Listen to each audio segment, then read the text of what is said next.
What's going on, Bottom Line viewers? It's Mitch here of The Bottom Line View, here to give you the Bottom Line View's NFL Awards for the 2018 NFL season. All 4 members of the channel voted on each category to determine who should win each award. Let us know in the comments section who would win your awards. We love hearing from you. And also let us know if we were right or wrong on our picks. Let's start off with the Offensive Rookie of the Year. Selected at 67th overall, the New Orleans Saints stole the most explosive and versatile back in the 2017 draft class, and the Offensive Rookie of the Year, Alvin Kamara. And as soon as the Saints quit playing games with Adrian Pederson and traded him to Arizona, Kamara broke out in a way that we've rarely seen. He took this Saints offense to a whole new level of dangerous. Despite only touching the football 20 times in his first 3 games, Kamara totaled over 1,500 combined yards and 13 touchdowns while averaging 6.1 yards per carry. Coming out of the draft, we all knew he had great receiving skills, but 81 receptions, he's arguably already the best pass-catching back in the NFL. But the most shocking skill to me that really went under the radar was his ability to take off and make defenders miss in the open field, rushing for 728 yards and teaming up with Mark Ingram to create the best backfield in the NFL and helping the Saints reach the NFC Championship game. I cannot wait to see what Kamara does going into his second year in the Sean Payton offense. Alvin Kamara is the Offensive Rookie of the Year in 2018. The Defensive Rookie of the Year, Marshon Lattimore. The Saints hit the jackpot this year with what could go down as one of the best draft classes for any team in the past 20 years. Not only did they draft one of the league's best new playmakers, but also one of the league's best new corners. The Saints were blessed when Marshon Lattimore slipped to them in the draft. He was a huge reason for the Saints' run and turnaround on defense in 2017. We're talking about a Saints team that struggled for many years at stopping teams from scoring a ton of points, gaining a ton of yardage. On that side of the ball, Lattimore really made an immediate impact, shutting down some of the game's best wideouts. Lattimore's confidence and break on the ball is super impressive. He proved to be one of the top corners in the entire NFL this season, and as the Defensive Rookie of the Year, we want to see if he can sustain it next season, but for sure in 2018-2017 NFL season, he was incredible and definitely deserves the honor as a standout on defense. For the Comeback Player of the Year, this is one that I'm proud of. It's Keenan Allen. As one of the biggest advocates for Keenan Allen for the past few years, and if you follow the Bottom Line View, you know this to be true, I am happy to say that Keenan Allen is back and he's better than ever. After essentially not playing for 1.5 seasons, Keenan Allen turned in a top wide receiver season with 102 catches, 1,393 yards, and 6 TDs.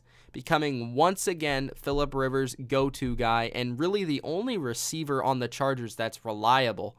After turning in this season, the Bottom Line View boys are proud to say our Comeback Player of the Year is Keenan Allen. And please, Keenan, just stay on the field, bro. The Assistant Coach of the Year Award. This is a under-the-radar award, but we really feel that it's an award that's a big deal because coaching in the NFL is a bigger deal than any other sport, especially the coaching of the coordinators and the assistants. No one elevated his defense on a more consistent weekly basis with creative game plans like Jim Schwartz did for the Philadelphia Eagles. The Eagles' defense was not the best defense in the NFL, but it surely was the top 3 or 4. No team hit a quarterback more than the Eagles this year, and that was thanks to Schwartz's creative schemes up front and his blitzes.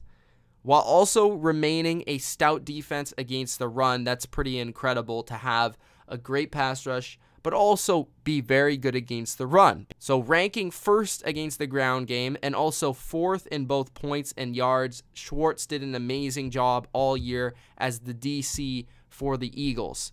But perhaps Schwartz's most impressive task was creating a competitive secondary this year out of pretty much nobodies and guys that nobody's ever heard of. He and the team continue to do their thing in the playoffs. Schwartz has brought this defense to only giving up a combined 17 points against the Vikings and the Falcons. For all these factors combined, Schwartz is the assistant coach of the year for the Bottom Line View. The offensive player of the year has to be Antonio Brown. Every single big play the Steelers needed, they went to number 84. Time after time after time, Brown came through with the big play after the big play after the big play. It's really amazing to watch Antonio Brown. He defies his 5'10" stature. He defies what a 5'10" receiver can do. His one-hand catches, his physically ridiculous plays, his ability to run after the catch, his ability to break tackles. Brown is special, and he had a special 2017. Brown was on pace for a historic 2017 season.